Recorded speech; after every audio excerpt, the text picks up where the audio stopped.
Hey, everybody. Everyone back there, if you want to come join us, we're going to have the Red Dirt D&D panel, and it is all about actual play Dungeons & Dragons. We are Red Dirt D&D. We are an actual play Dungeons & Dragons podcast. We are available on any location where you can get a podcast. We're also on Twitch, twitch.tv/RedDirtDND. Also on YouTube at youtube.com/c/RedDirtDD. Find us wherever you want. We are having so much fun that we've been able to produce these podcasts. And I want to go around. Let's go around and introduce everybody. I am Michael Cross. Hi, I'm Ash King. I am your friendly local dungeon master. I'm Aidyn Cross. I'm the DM for Monster Island on the YouTube channel. Less friendly local dungeon master. And my name's Mark Coughran. I'm one of the players on Secrets of Monster Island. I play Yodelay He-Who. Yes. Yodelay of the He-Who's. He's an Echo Knight. Yodelay He-Who. Never mind. That joke's too smart joke for a smart audience. Okay, so we're going to start out with Ash. Ash, tell us what is Red Dirt D&D. So, Red Dirt D&D is a actual play Dungeons & Dragons podcast. What that means is that we play a game of D&D for your entertainment. So, in your typical game of Dungeons & Dragons, you are worried just about, just your friends and your players, right? Yeah, that's all you got to worry about. In our game of D&D, I have to worry about my audience and worry about what they are going to find entertaining. So we built this wonderful podcast. We do it about 40 minutes per episode just to keep it nice and simple, so you're not sitting here for 4 hours listening to us go shop. We don't do that. But we have a completely unique, 100% original world that is based off of the American Southwest. And that's my spiel. That is my pitch. Come check it out. All right. And Aidyn, again, for our YouTube fans, if you haven't, check us out on YouTube. And we do what's called Secrets of Monster Island, or possibly Monster Island. We're still workshopping the title, even though we've been around for 6 months. Aidyn is our dungeon master. Aidyn, tell us about Secrets of Monster Island. Right. So a while back, Dad and I were on vacation, or Michael and I were on vacation, and we workshopped an idea for a spinoff to Red Dirt. And we came up with this whole concept, and he was like, that's a great idea. Let's talk to Ash, and Ash gave the green light. So we were like, okay, we'll get started on this. And we started doing that. So Monster Island's more of a nautical themed, exploring different biomes and islands, different ancient civilizations that have existed on the islands, and just figuring out more about that. And yeah. And so Mark can talk about what it's like playing on Monster Island. So Mark, what's it like? Yeah, Mark, what is it like playing as a player in Secrets of Monster Island? Well, I have to apologize to Aidyn constantly because I make his game most difficult. I like to have a lot of fun when I'm playing Dungeons & Dragons. I'm trying to make sure, first and foremost, that we're having fun as a group. If I can get them laughing, I know that if anybody's watching, they're going to be laughing at it too. Got a lot of fun jokes. Don't take it quite as seriously. Obviously, with a very fun pun name like Yodelay He-Who, that sets the bar at where my serious level is going to be. But it's a whole lot of fun. We play every week. It's an engaging game, but at the same time, ours is more combat driven rather than a whole lot of role play. So that's where most of our role play comes from, is during combat. And I've worked very, very hard to make the closest thing I can to Batman as possible. But you'll have to listen to check it out. It's very close to a Batman. He keeps giving me magic items that he's going to regret. Yeah, and we focus more on the comedy aspects. I know Red Dirt has the outtakes at the end of the episodes, but we keep all our outtakes and all the funny moments mostly in. We still have fun with lore drops and development, but we like to have a lot more funny moments and just have a good time. I think the joke comparison between the two podcasts is that, so the Red Dirt D&D, we take place in the American Southwest, basically Oklahoma. We have jackalopes. His campaign is basically set in the Bermuda Triangle. So, but yeah, so Red Dirt D&D, we are very narrative focused and very story driven. So it is a very, very story driven campaign. In my campaign Bible that I wrote for our players, I basically said, as a dungeon master, my rulings are going to always be to serve the story.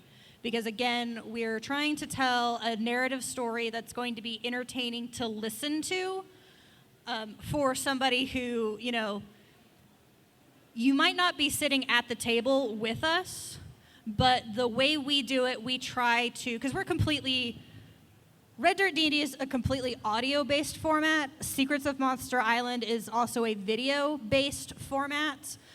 So there's a little bit of a difference in there, is that when you're doing a mostly audio-based, you have to be much more overly descriptive and much more like, I can't do something like, hi.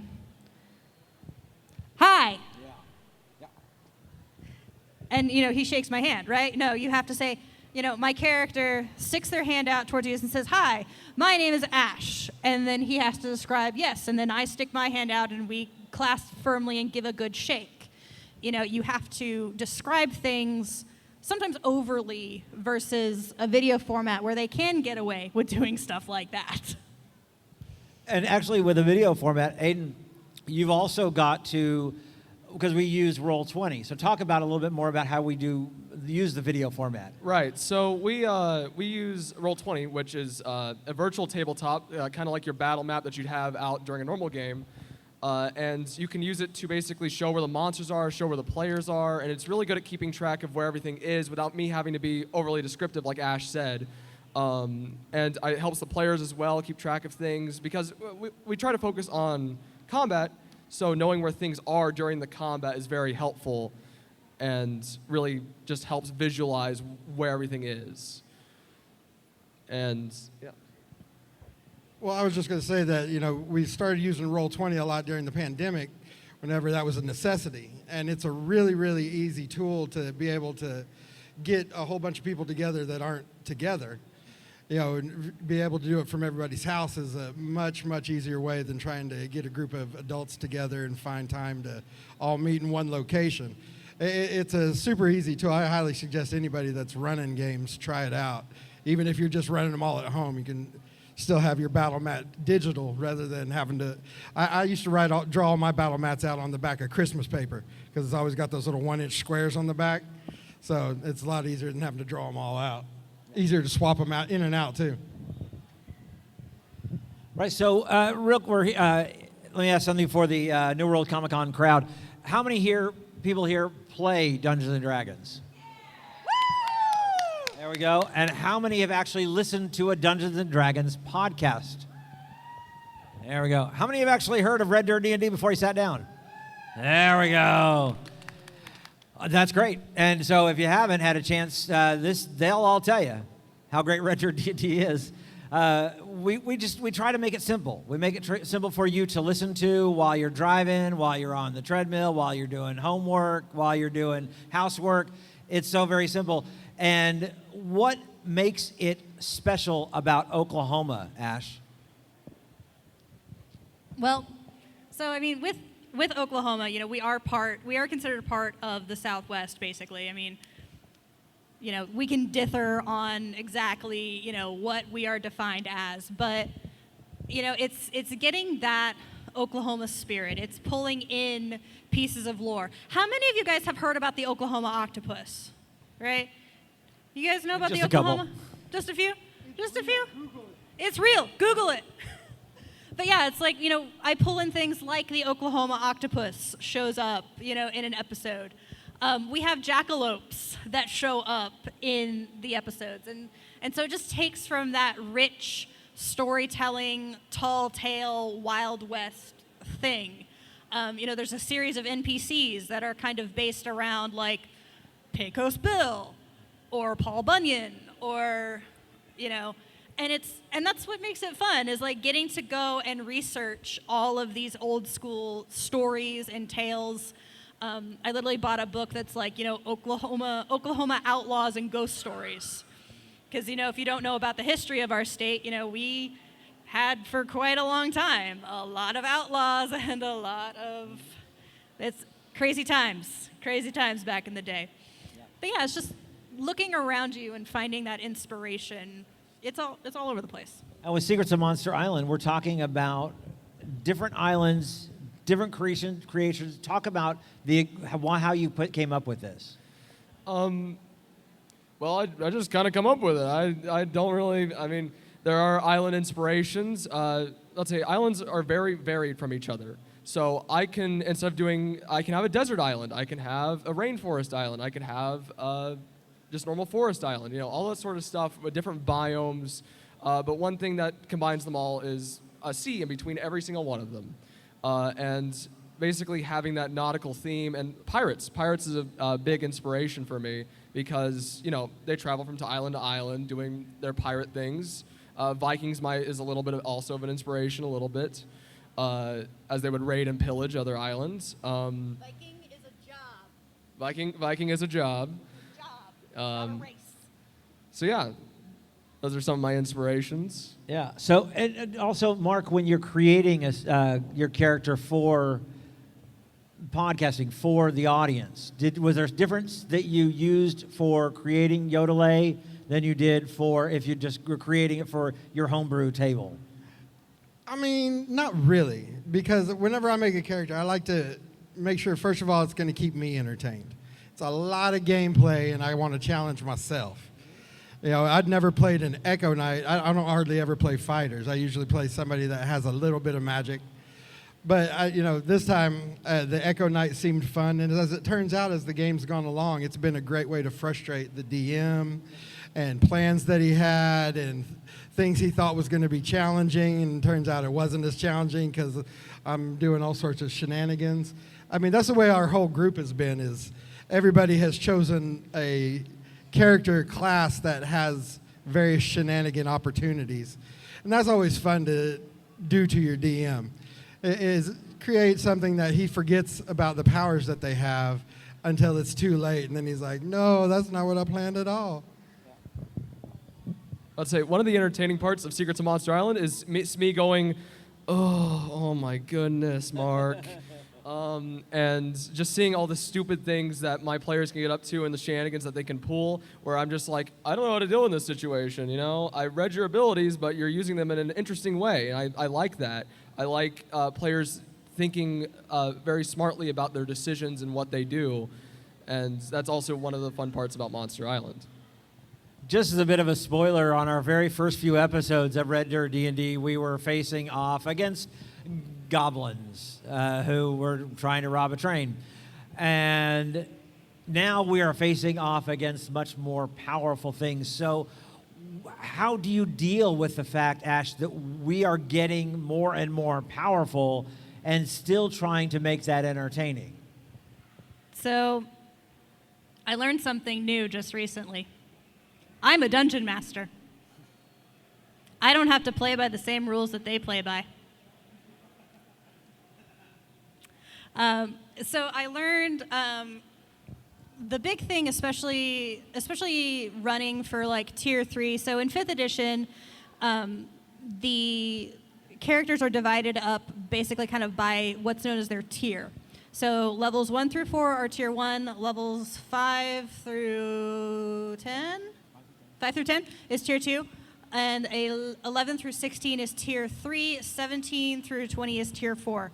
People very rarely run for tier 3 and tier 4 because, oh my goodness gracious, how do you make that a challenge for your players? I found out about legendary actions. So 5e has a wonderful mechanic, and unfortunately, there's not a lot of guidance on how to make your own legendary monsters. I actually had to go look up an article by Sly Flourish. Great resource. He writes a whole lot of great stuff. But he wrote an article on just on your higher level monsters, especially for those higher tier players, toss legendary resistances on them that allow them to say, nope, I'm completely ignoring your spell. Like, nope, goodbye.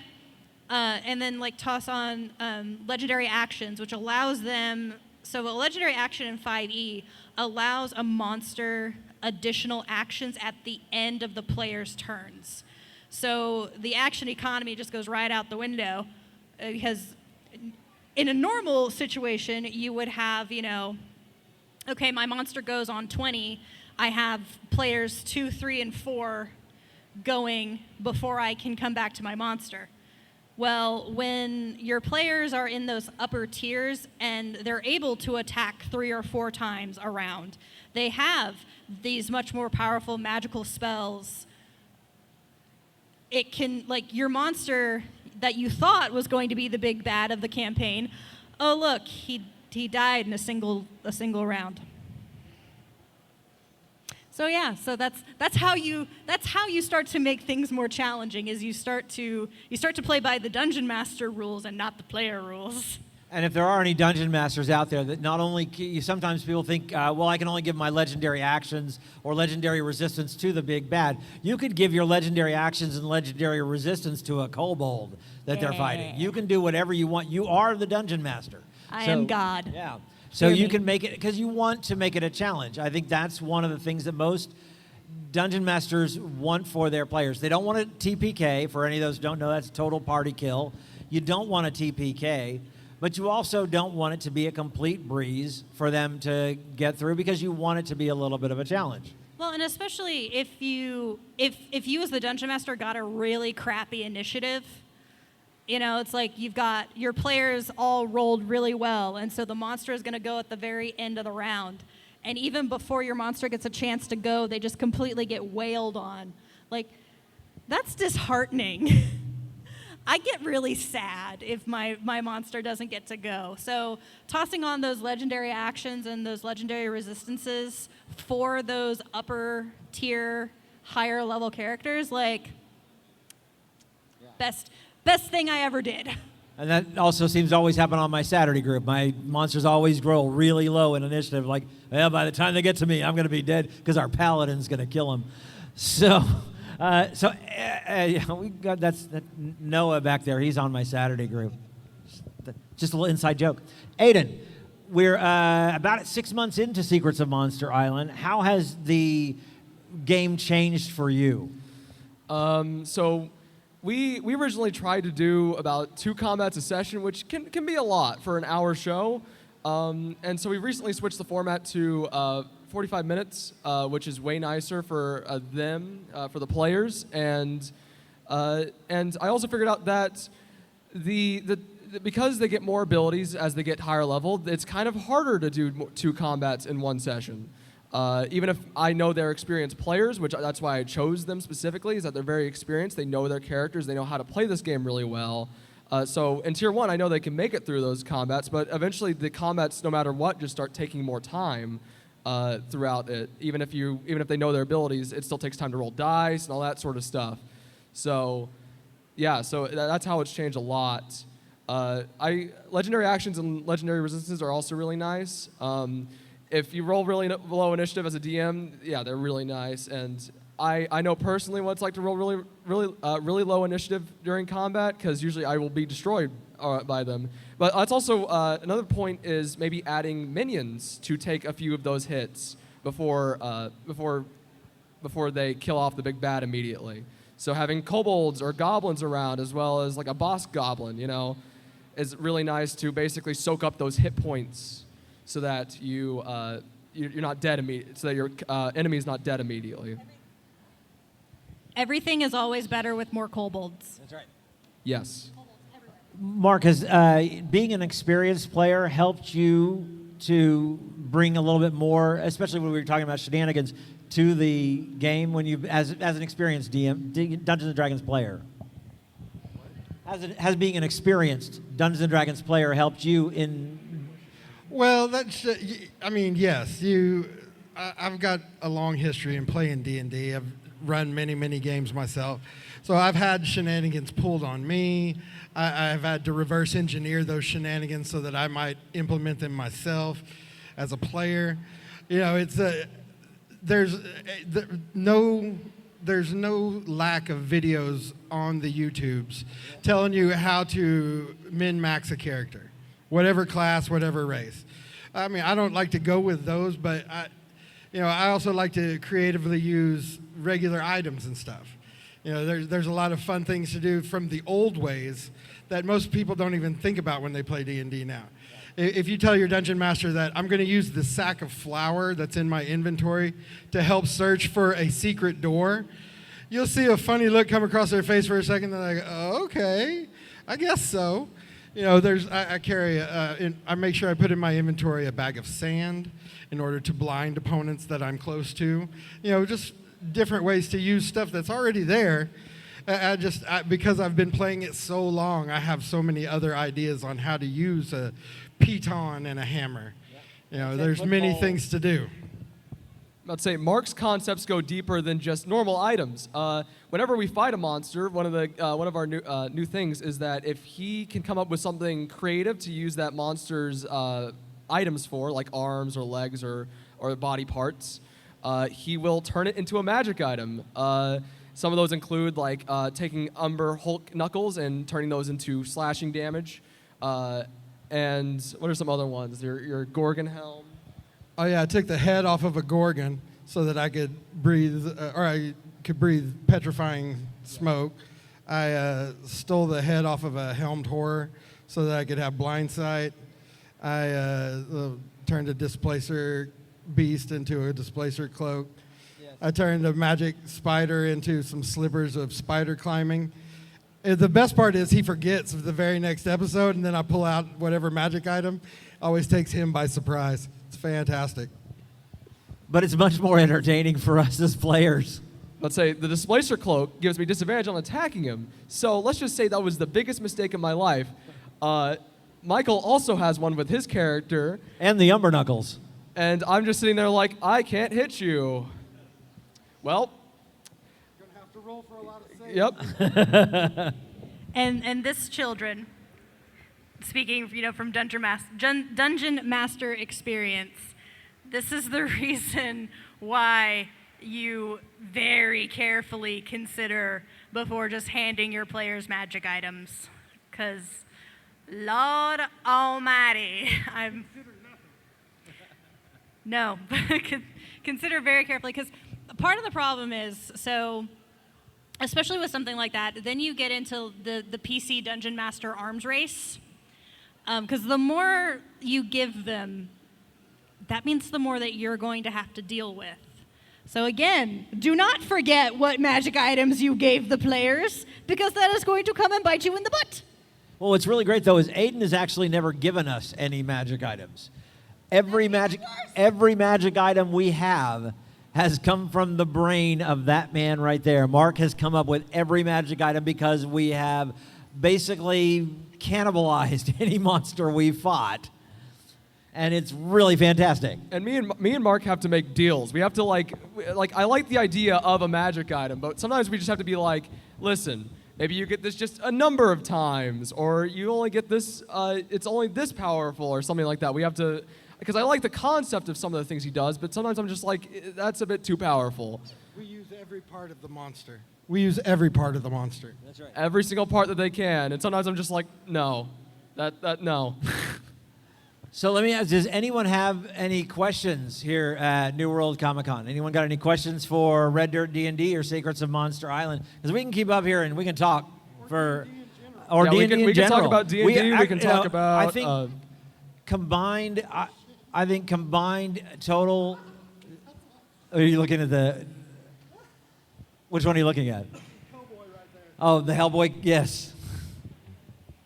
Game Master Bill, all the way in the very back. Come Yep. forward, please, sir. This is the Red Dirt D&D Gospel Hour. Amen. Now this man runs thank all you. the games at SoonerCon. Well, That should be good. I don't run all the games, but I help organize them, and this crew up here has done a lot with that, and I appreciate it very much, the efforts they put forward. But there's been talk of a new edition coming out for Dungeons & Dragons, 6th edition. And what is What is one rule change you'd like to see for the next edition do you think would help streamline play within groups? Thank you very much. Go ahead, Ash. Well, again, there's still a lot of dithering over whether it's going to be a quote-unquote 6th edition or if it's going to be 5.5. We just don't know yet. We'll know in 2 years when it comes out. Gosh, one rule that I would like to see change.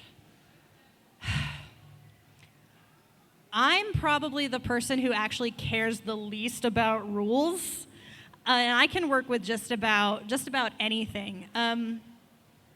I think one thing that I would like to see more of, though, is probably more guidance and more things that you can do with skills in 5e.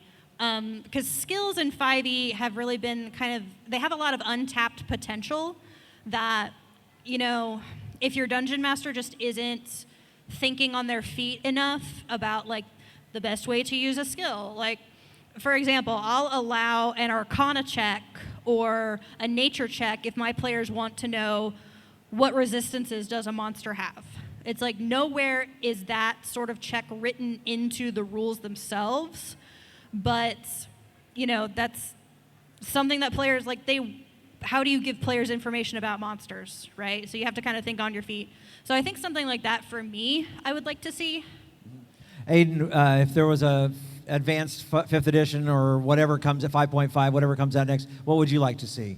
So tools in the game exist, and they aren't specified or talked about at all. They have a little section in a book called Xanathar's Guide to Everything, but it's still not very specific or not any sort of game-changing things. And with the release of a class called Artificer, and who are good at every single tool, I feel like we need some updated tool rules and stuff you can use that for, and I think that's what I would like to see added or changed for 5.5 or 6th edition or whatever's coming out.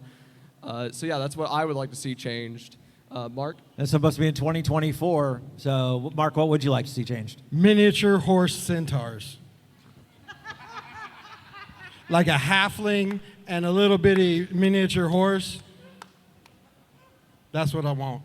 See, why do I ask? I've made it, but I want actual rules for it. The actual rules for that. No, Anyone else wait, got I need to change mine. Mounted combat.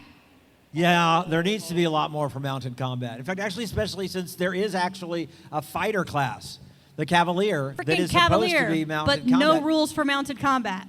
What's So- up with that? Yeah, we could, yeah. Perkins, get on it. Crawford, where are you? Does anyone have any questions? Yes, come on up. Hello, hello. I'm actually a Patreon of your guys's. Hey! Totally worth it. Shameless plug. Something that I've learned listening to you guys is the descriptions, and you talked about this in your roundtables of how you have to be descriptive for a listening audience. And is that something that how would you go about translating that to like a normal table? Because a lot of good role play can come by being more descriptive rather than animated with your face. It's like my character wants to shake your hand versus just like reaching across the table. So how could a player introduce that into their home game? Well, that's a great question. During your regular in-person game, you still want to paint a word picture for every scene that you set up with people. If you don't, if you are light on the description every time, whenever they go into each situation and scenario, the few things that you do say are going to lock their vision in, and they're going to miss things that you intended them to catch, because they'll think, well, they said that. That must be important. They didn't talk about anything else. You may have been trying to lead them into a situation, but unless they have a full visual on what you're trying to get them to see, then it's going to be very hard for them to react to what you have in your mind. And if you're, as a DM, if you really want to frustrate your players, describe that empty chair in the room that does nothing, but your players don't. That's the best way to get them to be frustrated. Yeah, well, and that's what I was also going to say too, is that like there seems to be a lot of frustration sometimes from dungeon masters because they're like, oh my gosh, why are my players focusing on this weird, inane thing? And then I would challenge that dungeon master to say, okay, tell me how you described it. And then they, again, they paint this very wonderful, glowing picture of whatever you focus on in your description as a dungeon master, that is going to be the thing that they want to focus on the most. So if I talk about the water bottle on the table, but I don't mention the sunglasses or the phone, this is what they're going to care about. This is what they're going to be like, I want to do all of the checks on the water bottle, even though you're like, guys, it's just a water bottle. It's not poisoned. There is nothing wrong with the water bottle. Focus on something else. But you pointed it out. And there's nothing wrong with having not much detail. Sometimes having a little bit less detail is actually very important. But try to put more detail into the things that are important in the room. So, describe the couch as lavish if it's important, but just if there's a carpet in the room, just say there's a carpet in the room. You don't have to be overtly descriptive with your stuff. You just have to say what's in the room and maybe try to describe the more important stuff and get your players interested in that. Right, and I think Ash also touched on it. It's true. We do it a lot for Red Dirt D&D. Is as a dungeon master, yes, you describe the scene, but what each player is doing. As a dungeon master, go ahead and go to your players and say, describe to me how you're doing that. And that brings that descriptive from out onto the table. Yeah, there's so often where a player will say to me, even on Red Dirt D&D, they say, or just recently, so Kiri, she plays our druid, and she was like, she's like, I land on Zonimus's shoulder as a bird and I peck his ear. And then she starts talking in character. And I was like, Kyria, did you transform back out of your wild shape? And she's like, well, yeah, duh. And I was like, okay, but the problem is we can never assume that. We can never assume what you do. So you do have to encourage people sometimes to be like, expand this out a little bit and tell me, what do I see? What do I hear? Yeah, description from the players is just as important. Player description is just as equally important as the DM's description. And sometimes you do have to coach, especially with players who aren't used to doing that or they're not as comfortable doing that. So sometimes giving them a prompt of, what does it look like? What does it smell like? How do you go about the thing? So just kind of ask them those open, leading questions to pull that out of them a little bit. Aidyn. Right, and encourage your players to describe exactly what they're doing, because sometimes a lot can be lost in translation. Because your players could describe I pick up the water bottle, but they wanted to pick it up in a specific way, but they didn't say how they wanted to pick it up. You know what I mean? So encourage your players to specify how they do something, rather than just being like, I pick up the water bottle, because it's fine to say that, but don't assume your DM knows how the way you're doing something. And just to piggyback on all that, when you're trying to coax stuff out of your players, ask them for specific senses. Are you angry about it? Did you do it quickly? Is it, get them to listen. Not everybody is good at speaking what they're imagining.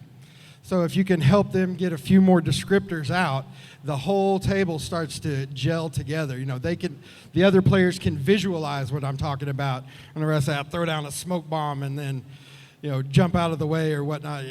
Instead of saying that, I say, well, I throw down a pellet and it makes a gigantic gas cloud that's impenetrable to the vision, and everybody starts running around, bumping into each other. Or, you get really into the description, and whenever you're doing a medium like this, especially the audio, or even when we do it over Roll20 and what do we use? Oh yeah, Zoom. We still have to get more descriptive because we're not in the same room together, right, looking at the same map. We're in various different places, and so you got to make sure that everybody's seeing the same thing. Otherwise, you're just 5 different players doing different things. Yeah, and hopefully if you're playing at home, it becomes a lot easier as well. If you're playing around a table at a game store, or you're playing around your table at home, it becomes a little easier when you're actually right there in front of each other and being able to talk back and forth. Yeah, I will have to say that is you can play online, but the unfortunate part of that is that talking and doing things is a little bit more, it's just harder to explain because you're not sitting there talking to someone right face to face. You're over the internet, and something could be lost because of lag or disconnections or stuff like that, and you don't know exactly what's going on. Everyone's wanting to do something because everyone's voices are the same in like things like Discord, so it's very hard to tell what someone is saying. So playing in person is a lot easier for doing a little bit less description. But if you're online, try to describe what you're doing better. And also, when we play Dungeons and Dragons, a lot of times we get people who are more introverted. They want to be at a table with friends, but they're not used to being necessarily the bard, but they might play the bard, who is the charismatic face of the party. So, Ash, how do you deal with a player who has a high charisma, has high performance or persuasion, but the player themselves might not be that person? So the best way to handle something like that is, first off, confirm what they're wanting to do. Whether it's the persuasion roll or the performance or whatever, confirm what they're wanting to do. And then give a description. Okay, so you're gonna get up in front of the royal court and you deliver your speech. You beseech the king, your majesty, I need you to lend me your armies so we can go forth and slay the dragon. And then you confirm with the players, like, is that good? And then you let them do their role. So that way they get, everyone gets that epic feel, and you're helping that person out. And, it's not as much pressure on them. And then sometimes, as things go along, those more introverted players, once they know they're in a safe space, and that there's not going to be any judgment, there's not going to be any force. I'm not going to force you to get up and fully role play out your speech if you're not comfortable with doing it. Just give me a little something something and I'll make it gold. And another way, a really good way to encourage that participation is if they participate at all, give any sort of description, give them an advantage on their skill check.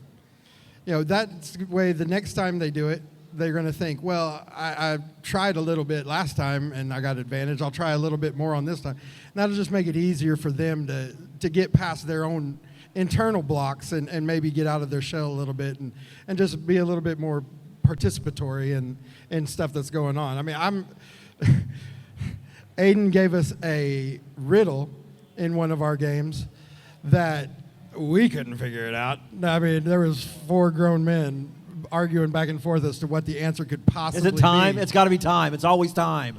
And then we rolled all of our intelligence checks. They all failed miserably. And so we were in quite a pickle. But we finally got it worked out. But, it's stuff like that makes the games memorable. Whenever you run into something like that, it's just fun. Do we have any other questions? Because I've got a question because I'm going to shamelessly plug a couple of places, which are Game HQ and Edmund Unplugged, a couple of places where we play Dungeons & Dragons, and we enjoy playing Dungeons & Dragons up there. We play what's called Adventurers League, which is organized play. And Ash, tell us a little bit about Adventurers League and why these folks who may never have played Dungeons & Dragons need to take part in Adventurers League. So, Adventurers League.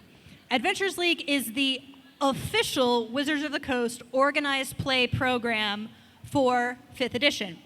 Adventurers League is where you can come in, you can bring a character, or we'll help you make one or give you a pre-gen, whatever. You can come in and play with us for free.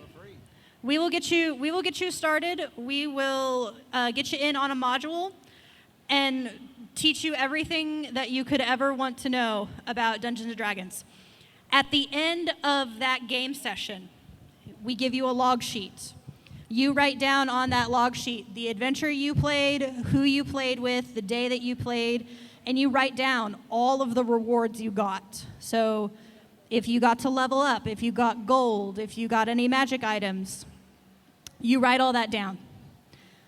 Night the second that you come back, or if you go to an event like SoonerCon, where we have Adventurers League play, you can take that character anywhere and continue that character's journey. continue that character's story as long as that game store is running Adventurers League. One of the best things about Adventurers League, I hadn't played D&D in many, many moons.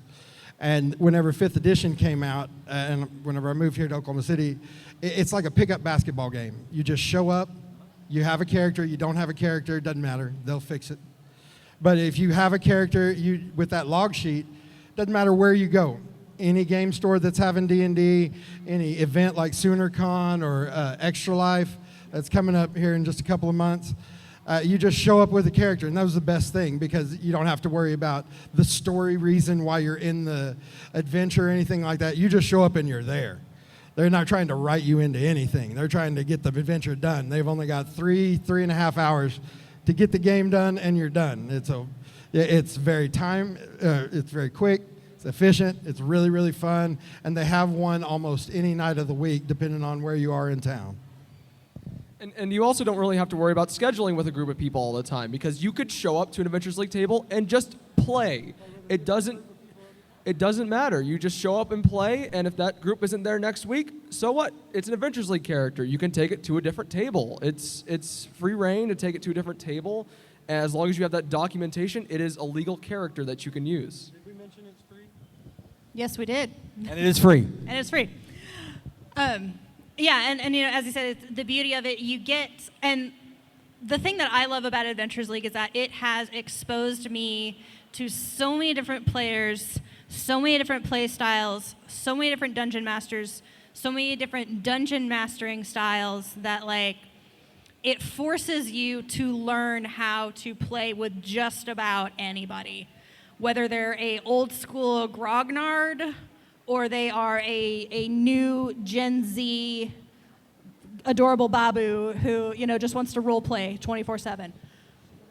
And I do want to mention that also you can find Edmund DDAL on Facebook, Edmund Adventures League and Oklahoma City Adventures League on Facebook to find out these times that are playing. We do know that Edmund Unplugged plays it every Wednesday night at 7 o'clock. So if you've got time, at 7 o'clock on Muster at 6:30, Wednesday. game starts at 7. Yeah, you can show up, and even if you have never played Dungeons and Dragons before, you don't even have a character, don't worry about it. We can give you a character or have you quickly roll up one and start playing right there. So if you've never played Dungeons and Dragons before, I highly recommend going to Edmund Unplugged on Wednesday night, and you have a great time. That's right, and also, yeah, you don't need the dice. Have you ever played a game in D&D where somebody at the table didn't have 18 sets of dice? No. Okay. Then you don't need to bring your I'm the own one dice. with 18 Somebody sets will of loan dice. them. I'd say we all have extra dice. We have all been playing for so long that we should have 18 million sets of dice. So if you just need to borrow one, that's perfectly fine. We will get you started. Exactly. For free. The first one's free. That's right. Everybody wants you to play. We Everybody up at the game store wants you to show up and play too. They really do. So we're running out of time because coming up next, I think we have a costume contest here at New World Comic Con. And that is going to be an absolute blast. So make sure and check us out. Let's go back around. Any final thoughts before we take off? Head empty, no thoughts. You guys have a great rest of your con. Miniature horse centaur. We're waiting for it. It'll be beautiful. So make sure and check out Red Dirt D&D. You can find us wherever you get your podcasts.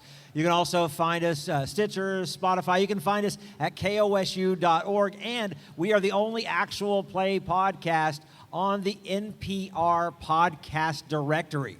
So if you like NPR, we are in the podcast directory. We're the only actual play podcast there. You can find us on Twitch, where every Tuesday, what? Oh, I was just going to say, and we're at a little table back over here if you want to come talk to us. Yeah. Every Tuesday, Ash and I just talk about Dungeons & Dragons. We just recently talked about the Dungeons & Dragons movie trailer that just came out. We talk about that on A&M Talk D&D. That's at twitch.tv/reddirtdnd. And then Secrets of Monster Island every Monday. Every Monday we drop new episodes of Secrets of Monster Island on our YouTube page. You can just search Red Dirt D&D on YouTube, or go to youtube.com/reddirtdd.